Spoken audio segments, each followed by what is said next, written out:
Na semana passada nós falamos do pão de cada dia e hoje nós iniciamos a quarta e a quinta petição, que a quinta petição ela se torna uma súplica. A quarta petição, então, e perdoa as nossas dívidas, assim como nós temos perdoado os nossos devedores, nós temos que ter também em mente que o pano de fundo é o reino de Deus.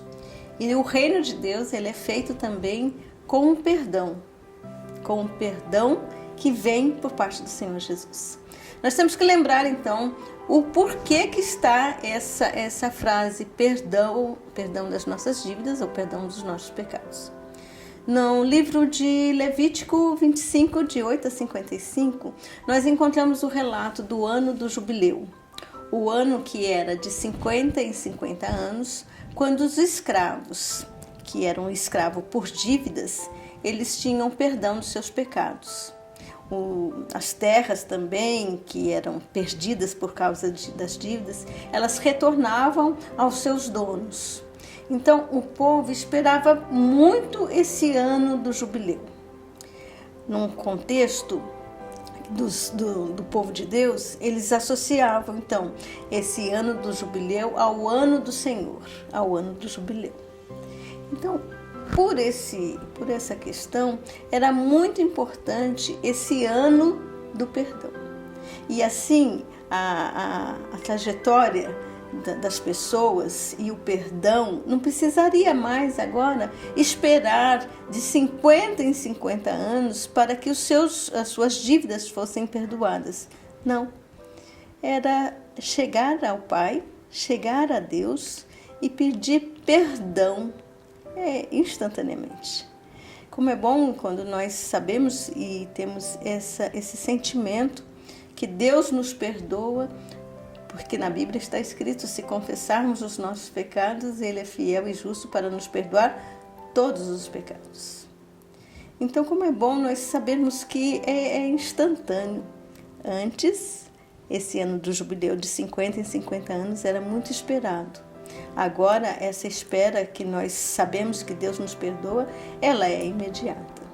Uma outra questão também importante é que nós temos em mente que, conforme a medida que nós perdoamos Deus, as pessoas, Deus também ele tem uma outra medida para nos perdoar, porque Ele é o Deus do perdão. Mas é uma questão que é uma condicional, nós temos que perdoar as pessoas, né? Nós temos que ter essa certeza. E algumas vezes nós podemos pensar assim, é impossível eu perdoar aquela pessoa que fez tantas coisas difíceis. Por nós mesmos, nós não conseguimos. Mas em Deus nós conseguimos perdoar e esse perdão então é esse cancelamento dessa dívida, dívida no sentido, em tantos sentidos, que a pessoa teria e tem para conosco. Nós não podemos nos esquecer que essa petição perdoa as nossas dívidas. Ela nos alerta que o pedido de perdão que fazemos a Deus é vinculado novamente a um compromisso, como temos abordado aqui, um compromisso, então, nessa questão de perdoar. Nós não podemos nos esquecer que essa petição perdoa os nossos pecados, assim como nós temos perdoado a quem tem nos ofendido, aos nossos devedores, ela está vinculada ao compromisso, um compromisso de perdoar. Nós já estamos na quarta semana desse ano de 2022. Que tal nós, a começar em mim, a rever as nossas trajetórias e aquilo que nós precisamos? Pedir perdão a alguém, pedir perdão a Deus e continuarmos a fazer um caminho de compromisso com Deus, conosco mesmo e uns com os outros. Quem será que nós precisamos procurar? Fica aí esse desafio. E assim nós vamos ver agora a outra petição, que é a quinta petição, e não nos deixes cair em tentação. Essa petição, ela se torna então uma súplica. Não nos deixes, ó Senhor, cair em tentação. Essa súplica nos faz lembrar o que Jesus afirma no Evangelho de João 13:33, quando ele fala: no mundo tereis aflições. E aí ele continua: tende bom ânimo, pois eu venci o mundo.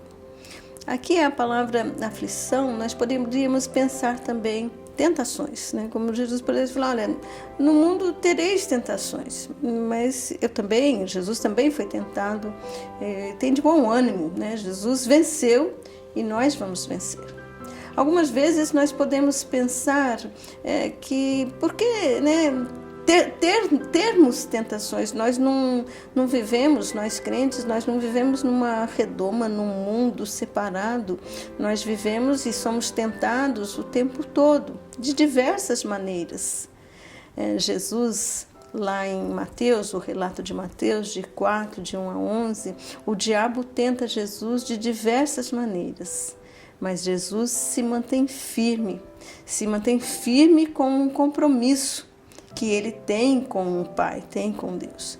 Então, nós também somos tentados e temos que ter essa certeza e essa força que vem de Deus para que Ele não esteja conosco, para que nós, ao sermos tentados, nós não caiamos, né? Nós não caiamos num pecado ou caiamos até numa desmotivação de acreditar que Deus não nos vai dar forças. Em Hebreus 4:15 nós encontramos: porque não temos sumo sacerdote que não possa compadecer-se de nossas fraquezas. Antes, ele foi tentado em todas as coisas, à nossa semelhança, mas sem pecado. O inimigo das nossas almas, que está ao nosso derredor, porque ao nosso redor estão os anjos do Senhor, esse inimigo das nossas almas, ele sabe muito bem aonde e quando ele está a tentar, né, o tempo todo a trazer essas tentações. Mas nós sabemos que o crente, a pessoa que está firme em Deus, ela vai ser tentada, mas não vai cair. Há um hino do nosso hinário evangélico, número 377, que diz: medo tens que o tentador te vá vencer, luz te falta e por onde estás não pode ver? Abre o coração e deixa Cristo entrar e o sol em ti raiar. Às vezes, como eu falei, a pessoa não vai cair, mas às vezes nós caímos em diversas tentações, não é? Mas o importante é nós sabermos que Deus, com a sua destra, com a sua mão fiel, Ele nos levanta, Ele nos ajuda e aí podemos começar novamente. Então, que nós possamos olhar para Cristo e ter em mente no nosso coração que Ele é a nossa força, que Ele é a nossa fortaleza e que Ele nos ajuda. No entanto, de nos ajudar, de interceder ao Pai, Jesus intercede ao Pai por nós, Jesus deixa para nós uma oração sacerdotal. E nós encontramos no relato de João 17. Não peço que os tires do mundo, e sim que os guardes do mal. Eles não são do mundo, como também eu não sou. Santifica-os na verdade. A tua palavra é a verdade. Assim como tu me enviaste ao mundo, também eu os enviei ao mundo.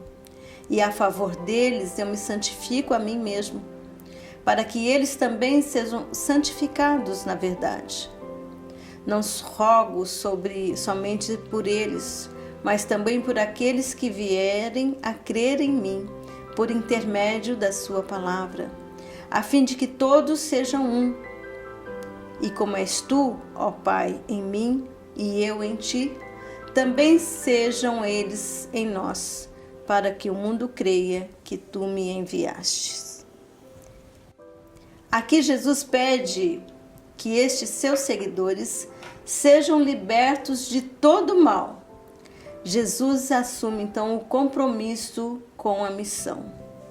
Este compromisso nem sempre é fácil, nós sabemos.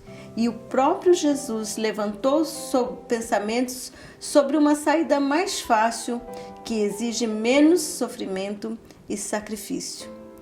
Mas no fim conseguiu força para livrar-se deste mal. Jesus então permaneceu intacto. O compromisso com a vontade e a missão de Deus prevaleceu. Quando nós temos essa perspectiva e esse pano de fundo do reino de Deus, que é possível em todas as realidades, é quando nós então já podemos antecipar esse reino e esse cheiro do reino, o sabor do reino, as perspectivas de justiça, de direito, de dignidade, de amor ao próximo, de amor a Deus acima de todas as coisas, que é possível quando nós oramos essa oração do Pai Nosso que estás nos céus. E aí nós temos ali todas essas petições e essas súplicas que nos ajudam a lembrar quem é Deus, quem somos nós no reino de Deus. Que esse modelo de oração que Jesus nos ensinou para os discípulos, ensina para nós hoje, seja sempre um compromisso, seja sempre uma oração, completa como é, e que nós possamos realizar e agir aquelas palavras que nós costumamos pronunciar, não somente aos domingos, mas em todo o tempo em que nós recorremos e entendemos que o Pai é nosso. Que Deus assim nos abençoe.